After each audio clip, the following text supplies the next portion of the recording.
मैं तुम्हें गारंटी दे रहा हूं क्लास 9th के लिए इससे बढ़िया टाइम टेबल हो ही नहीं सकता। इस वीडियो के अंदर मैं तुम्हें एक नहीं बल्कि मैं तुम्हें 2 टाइम टेबल बताऊंगा। जितने भी तुम्हारे मॉड्यूल है, जितने भी तुम्हारे टेस्ट है, जितने भी तुम्हारे नोट्स है, तीनों चीजें मैं आपको इस वीडियो के अंदर कंप्लीटली फ्री में प्रोवाइड करूंगा। So hello everyone, this is Gaurav भैया। बहुत सारे बच्चे मेरे को बोलते हैं कि भैया हमें ना स्कूल में इतना होमवर्क मिल जाता है, कोचिंग में इतना होमवर्क मिल जाता है कि हमें ना सेल्फ स्टडी करने का टाइम ही नहीं मिलता और इसकी वजह से ना बहुत सारे बच्चों का ना बैकलॉग हो जाता है।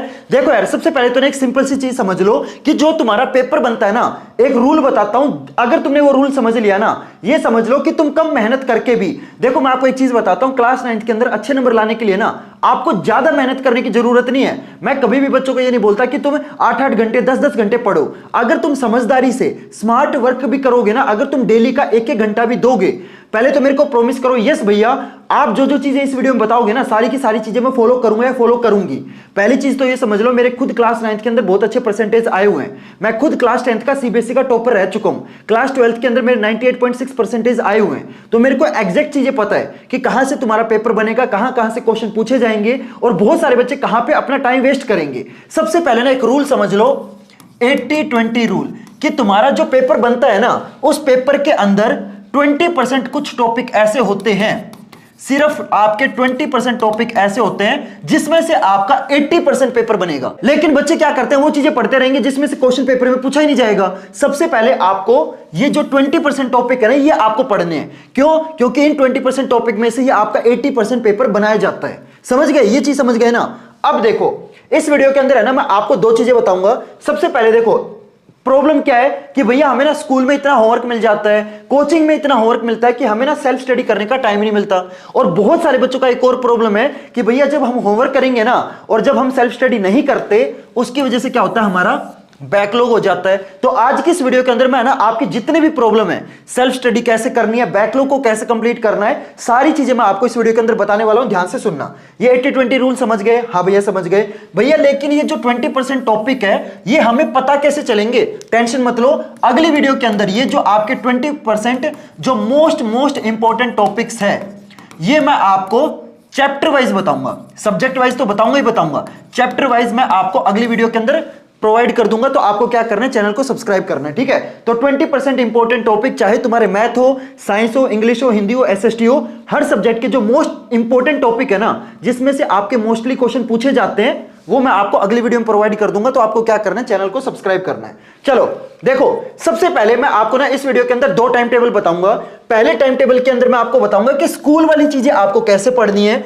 दूसरे टाइम टेबल के अंदर मैं आपको बताऊंगा कि अगर आपने कोई ट्यूशन या कोई कोचिंग ज्वाइन कर रखी है तो उसको कैसे मैनेज करना है। और सबसे इंपॉर्टेंट चीज इस पूरी वीडियो की कि आपको सेल्फ स्टडी कैसे करनी है और कहां से करनी है, सारी चीजें मैं आपको बताऊंगा, ठीक है? लेकिन सबसे पहले तो यार कमेंट कर दो, यस भैया आप इस वीडियो में जितनी चीजें बताओगे ना, सारी की सारी चीजें मैं फॉलो करूंगा या फॉलो करूंगी। सबसे पहले देखो, मैं ना बहुत सारे बच्चों से बात करता हूं, बच्चों को ना ये बिलीव ही नहीं होता कि मैं अच्छे नंबर लेके आ सकता हूं। भैया हमारे अच्छे नंबर आ सकते हैं क्या? सच में मैं पास हो सकता हूं क्या? मेरे 95+ मार्क्स आ सकते हैं? बच्चों को बिलीव ही नहीं होता। तो पहले तो जल्दी से कमेंट में लिखो, यस मैं अच्छे नंबर लेके आ सकता हूं और मैं अच्छे नंबर लेके आऊंगा। दुनिया में जितनी भी लड़ाई जीती गई है ना, वो पहले मन से जीती गई है, बैटलफील्ड पे बाद में जीती जाती है। अगर तुम्हारा मन ही आ रहा हुआ है, अगर तुम्हारे मन में कहीं ना कहीं ये है कि तुम अच्छे नंबर नहीं ला पाओगे, अगर तुम्हें ये लगता है कि मैं कितनी भी मेहनत कर लूं मेरे कभी भी अच्छे नंबर नहीं आएंगे, तो चाहे तुम कितनी भी मेहनत कर लो तुम्हारे अच्छे नंबर आएंगे ही नहीं। पहले माइंड में ये क्रिएट करो कि यस मैं अगर मेहनत करूंगा तो मेरे अच्छे नंबर आएंगे और मेरे अच्छे नंबर आ सकते हैं और मैं अच्छे नंबर लेके आऊंगा। तो पहले तो ये चीज है ना, जल्दी से कमेंट सेक्शन में लिख दो, ठीक है? और मैं आपको पहले वार्निंग दे देता हूं, इस वीडियो को आगे वही बच्चा देखे जो अपनी पढ़ाई को लेकर सीरियस है। अगर आप इस वीडियो को टाइम पास करने के लिए देखने आए हो ना, तो मैं आपसे हाथ जोड़ रहा हूं, आप इस वीडियो को यहीं पे बंद करके चले जाओ। अगर तुम अपनी पढ़ाई के लिए सीरियस हो और अगर तुम अपनी लाइफ चेंज करना चाहते हो ना, तो इस वीडियो को आगे देखना, वरना जो टाइम पास वाले बच्चे हैं उनकी मेरे को कोई जरूरत नहीं है। समझ गए? चलो सबसे पहले देखो टाइम टेबल नंबर 1 कि भैया हम जो स्कूल वाली चीजें इसको कैसे मैनेज करें। सबसे पहली चीज ये समझ लो कि आपको स्कूल में जितनी भी चीजें पढ़ाई गई है, देखो स्कूल के अंदर जो पढ़ाई होती है ना, वो कभी भी वन शॉट लेक्चर की तरह नहीं होती। जैसे यूट्यूब पे क्या होता है कि 4 घंटे में पूरा चैप्टर खत्म कर दिया, आपने 4 घंटे का लेक्चर देख लिया, आपका भी चैप्टर खत्म हो गया। स्कूल में वन शॉट की तरह नहीं पढ़ाया जाता कि टीचर आएगा एक ही लेक्चर में पूरा चैप्टर खत्म करके चला जाएगा। ऐसा होता है नहीं। स्कूल में क्या होता है, स्कूल में जब टीचर आता है ना, वो आपको फॉर एग्जांपल चैप्टर नंबर 3 आपके स्कूल के अंदर स्कूल में चल रहा है, मेटल एंड नॉन मेटल वाला चैप्टर चल रहा है, ठीक है? तो अब जो टीचर है वो क्या करेगा, पहले दिन 2 टॉपिक कराएगा, फिर अगले दिन हो सकता है छोटे टॉपिक है तो 3 टॉपिक करा दे, फिर हो सकता है बड़ा टॉपिक है तो 1 टॉपिक करा दे। तो टॉपिक वाइज चीजें चलती है स्कूल के अंदर, है ना। और स्कूल का जो सिलेबस होता है वो हमेशा ट्यूशन के कंपैरिजन में लेट खत्म होता है। स्कूल का जो सिलेबस होगा ना वो ये मान के चलो आपका नवंबर या दिसंबर के अंदर स्कूल में खत्म होगा, ठीक है। अब जो भी चीजें आपको स्कूल के अंदर पढ़ाई गई है, फॉर एग्जांपल मान लो चैप्टर नंबर 3 के अंदर, मान लो जैसे आज मंडे है, ठीक है, मंडे वाले दिन है ना तुम्हारे स्कूल में मान लो चैप्टर नंबर 3 के 2 टॉपिक करवा दिए। अब आपको क्या करना है, अब आपको स्कूल से आते ही पहली चीज तो रिवीजन नहीं करनी, ठीक है। मैं देखता हूं बच्चे क्या करते हैं, स्कूल से आए लंच वगैरह करेंगे और लंच करने के बाद सीधा क्या करेंगे, जो स्कूल में पढ़ाया गया है उसको रिवाइज करना शुरू कर देंगे। उसका कोई फायदा नहीं है। ऑलरेडी तुम 5-6 घंटे स्कूल में देख के आए हो, स्कूल वाली चीजें घर पे आते ही नहीं पढ़नी, समझ गए पहली चीज। तो भैया हम रिवाइज कब करेंगे, रिवाइज कब करना है, रिवाइज आपको करना है अगले दिन सुबह। जैसे मंडे को जो जो चीजें आपको पढ़ाई गई है ना वो आपको क्या करना है, ट्यूसडे वाले दिन जब अगले दिन तुम स्कूल में जाओगे तो सुबह जल्दी उठ के आपको क्या करना है, सिर्फ 20 से 30 मिनट निकाल के जो भी चीजें आपको स्कूल के अंदर पढ़ाई गई है ना वो आपको क्या करनी है, रिवाइज करनी है, बस। समझ गए। फॉर एग्जाम्पल आज मंडे है, आज मंडे वाले दिन मैथ में तुम्हें मान लो 10 क्वेश्चन करा दिए, साइंस में मान लो तुम्हें 2 टॉपिक करा दिए, एसएसटी में मान लो तुम्हें 3 टॉपिक करा दिए। जितनी भी चीजें आज कराई है ना वो आप अगले दिन सुबह उठ के क्या करोगे, 20-30 मिनट निकाल के रिवाइज करोगे। पहली चीज समझ में आ गई, हाँ भैया ये कर लेंगे। और ये चीज है ना आपको डेली करनी है, ये आपको स्किप बिल्कुल नहीं करनी, क्योंकि अगर आपने ये चीज स्किप कर दी फिर यहीं से आपका जो बैकलॉग है ना वो होना स्टार्ट हो जाएगा, ठीक है। जो भी स्कूल में कराया जाएगा ना वो आपको डेली बेसिस पे रिवाइज करना है, ठीक है। पहली चीज समझ में आ गई। चलो आगे चलते हैं। दूसरा टाइम टेबल देखो। अब ना 2 टाइप के बच्चे होंगे, कुछ बच्चे ऐसे होंगे जिन्होंने ट्यूशन लगवा रखा होगा, कुछ बच्चे ऐसे होंगे जिन्होंने ट्यूशन नहीं लगवा रखा होगा, ठीक है। अब पहले केस में वो बच्चे लेते हैं जिन्होंने ट्यूशन लगवा रखा है और दूसरे केस में वो बच्चे लेते हैं जिन्होंने कोई भी ट्यूशन नहीं लगवा रखा। तो आप अपने हिसाब से देख लेना आप कौन सी कैटेगरी में आते हो। तो सबसे पहले बात करते हैं उन बच्चों की जिन्होंने कोई ट्यूशन या कोई ऑनलाइन बैच ले रखा है। अब देखो जो आप सेल्फ स्टडी करोगे ना ये आपको क्या करना है, ये आपको 1 से 1.5 घंटे की सेल्फ स्टडी करनी है, बस। ये आप डेली बेसिस पे करोगे, ठीक है। अगर संडे है तो ऑब्वियस सी बात है आप इसको 2 से 3 घंटे भी कर सकते हो, लेकिन डेली बेसिस पे आप है ना क्या करोगे, 1 से 1.5 घंटे की सेल्फ स्टडी के लिए टाइम आप डेली निकालोगे। अब देखो जो ट्यूशन का जो सिलेबस होता है, पहली चीज तो देखो मैं आपको बता दूं, बहुत सारे बच्चे मेरे से पूछते हैं कि भैया हम जो सेल्फ स्टडी करें, क्योंकि कई बच्चों के साथ क्या होता है कि स्कूल में अलग चैप्टर चल रहा है, ट्यूशन में अलग चैप्टर चल रहा है, ऑनलाइन बैच में अलग चैप्टर चल रहा है। पहले तो ये डिसाइड करो आपको बेटर किससे समझ में आ रहा है, ऑनलाइन बैच में अच्छे से समझ में आ रहा है, ट्यूशन वाले टीचर से अच्छे से समझ में आ रहा है, या स्कूल में अच्छे से समझ में आ रहा है। पहले तो तुम डिसाइड करो जिस टीचर का तुम्हें बढ़िया से समझ में आ रहा है ना, सेल्फ स्टडी तुम्हें उसके हिसाब से करनी है। अगर तुम है ना स्कूल के हिसाब से भी सेल्फ स्टडी करोगे, ट्यूशन के हिसाब से करोगे तो है ना खिचड़ी पक जाएगी। सिंपल डिसाइड करो कि कौन से टीचर का तुम्हें अच्छे से समझ में आता है और फिर उसके हिसाब से आपको क्या करनी है, डेली बेसिस पे आपको सेल्फ स्टडी करनी है। देखो हमारा जो गोल है ना वो ये नहीं है कि मेरे को क्लास टेस्ट के अंदर अच्छा परफॉर्म करना है। तुम्हारा जो बिगर गोल है वो ये है कि क्लास 9 का जो फाइनल एग्जाम होगा ना उसके अंदर मेरे अच्छे नंबर आए। वो चाहे तुम्हारे स्कूल टीचर की वजह से आए, ट्यूशन टीचर की वजह से आए या मेरी वजह से आए, वो मैटर नहीं करता। मैटर क्या करता है कि तुम्हारे अच्छे नंबर आने चाहिए, समझ गए। तो जिस टीचर का तुम्हें अच्छे से समझ में आता है उसके हिसाब से आपको क्या करना है, डेली का 1 से 1.5 घंटा निकाल के आपको सेल्फ स्टडी करना है, ठीक है। अब देखो तुमने मान लो ट्यूशन लगवा रखा है, लेकिन इसका मतलब ये थोड़ी है कि तुमने 500 के 500 सब्जेक्ट का ट्यूशन लगवा रखा है। हद मार के आपने मैथ या साइंस का लगवा रखा होगा, या और हद मार लो तो मैथ साइंस एसएसटी का लगवा रखा होगा, हिंदी इंग्लिश का तो कोई नहीं ट्यूशन लगवाता है।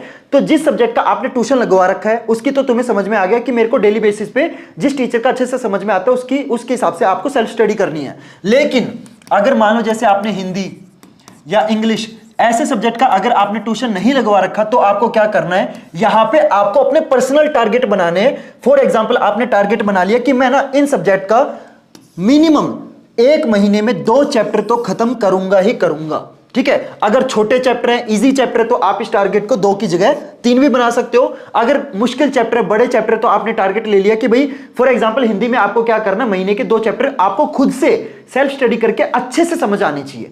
देखो मैं बच्चों को हमेशा ये बोलता हूं कि ज्यादा मत करो, कम करो लेकिन ढंग से करो। चाहे कम चैप्टर पढ़ो लेकिन ऐसे पढ़ो कि उन चैप्टर में से जब भी कोई क्वेश्चन आएगा ना तो आपके नंबर नहीं कटेंगे। अगर आप बहुत सारे चैप्टर कर लोगे और सारे के सारे चैप्टर कच्चे पक्के हो रखे हैं, फिर समझ नहीं आ रहा कि कौन सा चैप्टर तुम्हारा स्ट्रॉन्ग है, कौन सा चैप्टर तुम्हारा वीक है। एटलीस्ट तुम्हें पता तो होगा कि यार मेरे को ना कम चैप्टर आते हैं, लेकिन इन चैप्टर में से कोई भी क्वेश्चन आ जाए, कहीं से भी आ जाए, मैं अटेम्प्ट कर लूंगा और मेरे नंबर नहीं कटेंगे।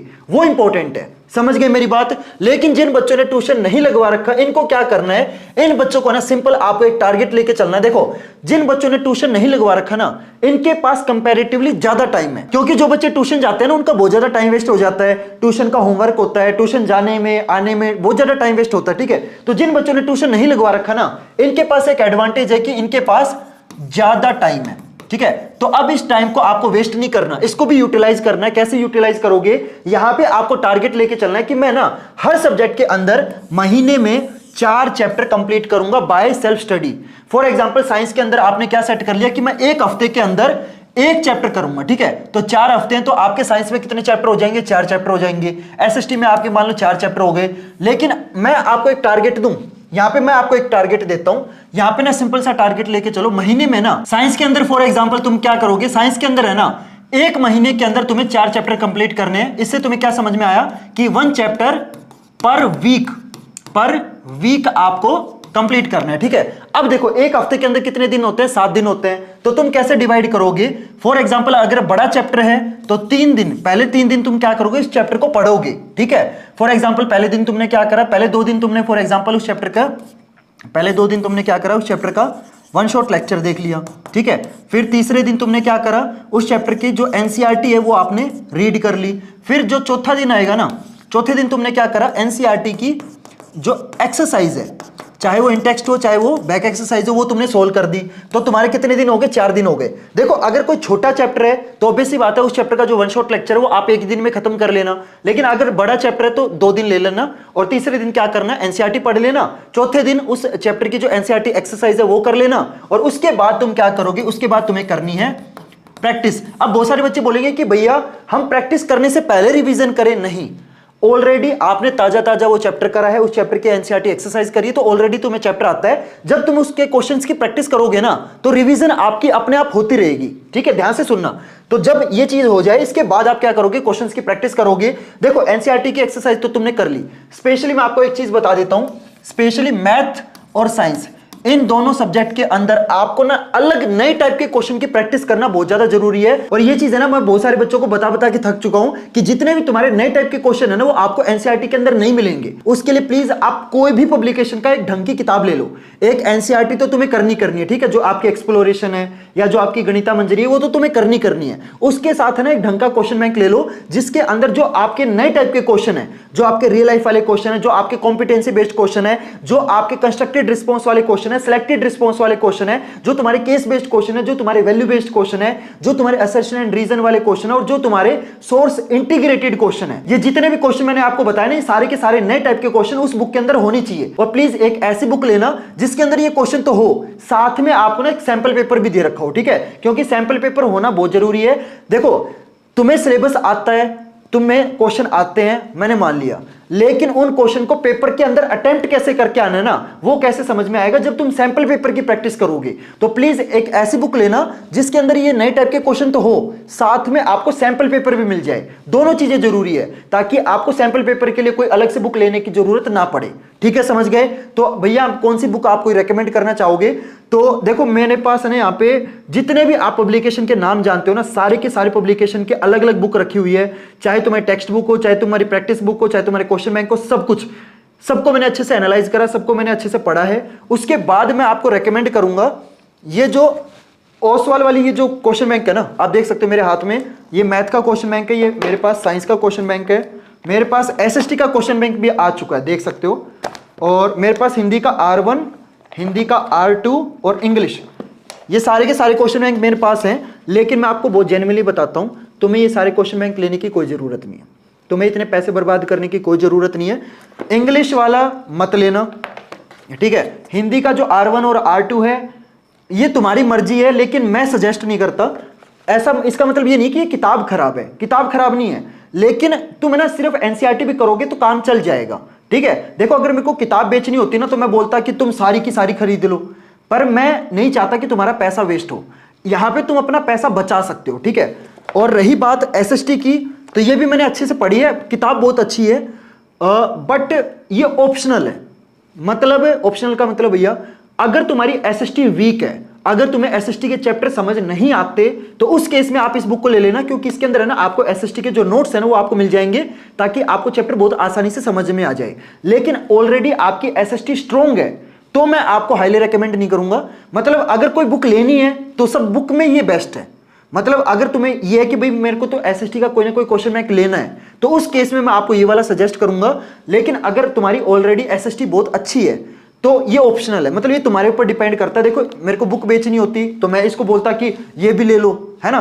लेकिन मैं आपको जो जेन्युइन चीज बता रहा हूं ना, दैट इज कि आपको बस ये दो बुक लेनी है, एक मैथ वाला क्वेश्चन बैंक ले लेना, एक साइंस वाला ले लेना, बस मोर देन इनफ है। बाकी किताबों में तुम एनसीईआरटी पढ़ोगे काम चल जाएगा, लेकिन मैथ और साइंस ये दो ऐसे सब्जेक्ट है ना जो आपके प्रैक्टिस बेस्ड है। मतलब सिर्फ एनसीईआरटी के क्वेश्चन करने से काम नहीं चलेगा। इन सब्जेक्ट में जब तक तुम्हें कंसेप्ट समझ नहीं आएगा ना काम नहीं चलेगा। और कंसेप्ट कब समझ में आएगा? जब तुम एनसीईआरटी के अलावा क्वेश्चन करोगे, समझ रहे हो। तो जब आपके एनसीईआरटी के एक्सरसाइज हो जाए ना, उसके बाद आपको क्या करना है, इस क्वेश्चन बैंक में से आपको क्वेश्चन सोल्व करने हैं। उससे क्या होगा, जब आप नए टाइप के क्वेश्चन की प्रैक्टिस करोगे तो एक तरीके से आप है ना जो आपका फाइनल एग्जाम है उसके लिए रेडी हो रहे हो।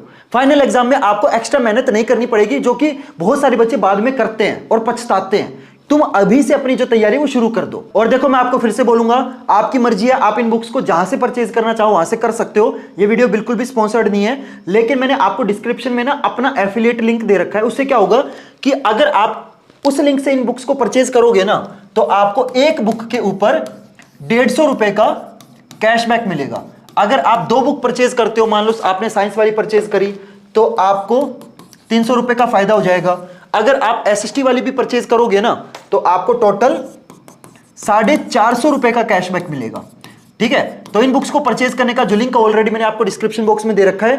बाकी मैं आपको फिर से बोल देता हूं, आपकी मर्जी है, जहां से परचेज करना है वहां से कर सकते हो, लेकिन वहां से थोड़ी सी महंगी पड़ेगी। मेरे लिंक से लोगे तो आपको फायदा हो जाएगा। ठीक है, एफिलिएट लिंक है। क्लियर एवरीवन, समझ गए। तो इन बुक्स को परचेज करने का लिंक ऑलरेडी आपको मैंने डिस्क्रिप्शन बॉक्स में दे रखा है। ये चीज समझ में आ गई। जब आप ओसवाल के क्वेश्चन की प्रैक्टिस कर लोगे ना, ये भैया ये प्रैक्टिस हम कितने दिन करेंगे, ये प्रैक्टिस करनी है आपको 2 दिन बस। 4 दिन में आपने इतनी चीजें कर ली, 2 दिन आपने क्या करा, प्रैक्टिस कर ली। और जो आपका संडे आएगा, संडे वाले दिन आपको कुछ नहीं करना, सिर्फ आपको रिवीजन करनी है। क्लियर एवरीवन, ये चीज समझ गए। यहां तक किसी बच्चे को कोई डाउट? एक हफ्ते में आपको क्या करना है, एक चैप्टर का टारगेट लेके चलना है बस। क्लियर, इतना समझ में आ गया? हाँ भैया हमें इतना समझ में आ गया। अब देखो मैथ के अंदर है ना, मैं बच्चों को कभी भी चैप्टर वाइज टारगेट नहीं देता। यहां पे मैं आपको ना टारगेट दे देता हूं। देखो मैथ के अंदर है ना, जैसे साइंस में मैंने आपको बोला कि आपको ना हफ्ते के अंदर एक चैप्टर खत्म करना है। मतलब महीने के अंदर आप कितने चैप्टर खत्म करोगे? 4 चैप्टर खत्म करोगे। मैथ के अंदर मैं कभी भी बच्चों को ना चैप्टर वाइज टारगेट नहीं देता। क्यों? क्योंकि math is your practice based subject. कुछ चैप्टर छोटे होंगे जिसमें कम क्वेश्चन होंगे। मान लो वो चैप्टर तुमने 3 दिन में खत्म कर लिया, इसका मतलब ये थोड़ी है कि तुम बाकी के 4 दिन खाली बैठोगे। समझ रहे हो मेरी बात? तो तुम क्या करोगे, मैथ के अंदर है ना, मैं हमेशा बच्चों को टाइम का टारगेट देता हूं कि आपको क्या करना है, डेली आपको मैथ को ना 45 मिनट का टाइम देना है, जिसके अंदर तुम नए टाइप के क्वेश्चन करोगे। क्योंकि मैथ के अंदर क्या होता है कि जो आपके एनसीईआरटी वाले जो क्वेश्चन है वो बहुत जल्दी खत्म हो जाएंगे। ठीक है, वो 3-4 दिन में खत्म हो जाएंगे। लेकिन उसके बाद आपको क्या करना है, उसके बाद ये जो क्वेश्चन बैंक मैंने आपको बताया ना, इसके क्वेश्चन आपको डेली प्रैक्टिस करने हैं। और जब क्वेश्चन को प्रैक्टिस करो ना, तो आपको मैं ऑलरेडी पिछली वीडियो के अंदर बता चुका हूं कि जो क्वेश्चन आपसे एक बारी में सोल्व हो जाए उस पर आपको टिक लगाना है। जो क्वेश्चन आपसे बिल्कुल सोल्व ना हो उन पे आपको क्रॉस लगाना है। और जो क्वेश्चन आपसे सोल्व हो जाए लेकिन बहुत ज्यादा दिमाग लगाना पड़े ना, उन पे आपको क्या करना है, सर्कल लगाना है। इससे होगा क्या, जब तुम्हारे फाइनल एग्जाम बिल्कुल सर के ऊपर आ जाएंगे ना, तो तुम्हें ऑलरेडी पता होगा कि यार इस बुक के अंदर जिन क्वेश्चन पे मैंने टिक लगा रखा है ना, ये मेरे को करने की कोई जरूरत नहीं है। तुम सबसे पहले कौन से क्वेश्चन करोगे जिन पे तुमने क्रॉस लगा रखा है। Clear everyone? इससे क्या होगा कि तुम्हारा ना बहुत ज्यादा टाइम बच जाएगा। एक्चुअली देखो इस बुक के अंदर है ना बड़े आराम से 2,500 से 3,000 क्वेश्चन है। अब मेरे को ये बताओ, जो तुम्हारे फाइनल एग्जाम बिल्कुल सर के ऊपर आ जाएंगे, क्या तुम्हारे पास इतना टाइम होगा कि तुम 2,500-3,000 क्वेश्चन को दोबारा से प्रैक्टिस करो? बिल्कुल नहीं होगा। तुम्हें ऑलरेडी पता होगा कि 1000 क्वेश्चन पे मैंने टिक लगा रखा है, तो ये जो 1000 क्वेश्चन वो आपके ऐसे स्किप हो गए। तुम्हें उन 1000 क्वेश्चन पे टाइम वेस्ट करने की कोई जरूरत नहीं है। समझ रहे मेरी बात? इस तरीके से आपको करना है, ठीक है? ये चीज समझ में आ गई। और मैं आपको एक और चीज बता दूं, चाहे तुम्हारे मॉड्यूल हो, चाहे तुम्हारे टेस्ट हो, चाहे तुम्हारे नोट्स हो, तीनों चीजें मैं आपको ना अपने टेलीग्राम चैनल पे कंप्लीटली फ्री में आपको प्रोवाइड करूंगा। तो प्लीज मेरा जो टेलीग्राम चैनल है इसको ज्वाइन कर लेना। टेलीग्राम चैनल का नाम क्या है? गौरव भैया क्लास 9th एंड 10th। बाकी जो टेलीग्राम चैनल का जो लिंक है ना, ऑलरेडी मैंने आपको डिस्क्रिप्शन बॉक्स में दे रखा है, वहां से जाके आप मेरे टेलीग्राम चैनल को ज्वाइन कर सकते हो। और मैं अपने टेलीग्राम चैनल पे चाहे तुम्हारे नोट्स हो, चाहे तुम्हारे मॉड्यूल हो, चाहे तुम्हारे टेस्ट हो, तीनों चीजें मैं आपको कंप्लीटली फ्री में आपको प्रोवाइड करूंगा। तो प्लीज टेलीग्राम चैनल को ज्वाइन कर लेना और प्लीज इस वीडियो को ना ज्यादा से ज्यादा हाइप करो। मैं देखता हूं बहुत सारे बच्चे ना हाइप नहीं करते। अगर आप इस वीडियो को ज्यादा से ज्यादा हाइप करोगे ना, तो इससे क्या होगा, ये जो वीडियो ना ज्यादा से ज्यादा बच्चों तक पहुंचेगी और इस वीडियो से ना ज्यादा से ज्यादा बच्चों का फायदा होगा। तो प्लीज इस वीडियो को ना ज्यादा से ज्यादा हाइप करना, ज्यादा से ज्यादा शेयर करना और इसी टाइप की वीडियोस के लिए ना चैनल को सब्सक्राइब कर लेना। तो चलो गाइस, मिलते हैं फिर अगली वीडियो में नए टॉपिक के साथ। तब तक के लिए good bye and have a nice day.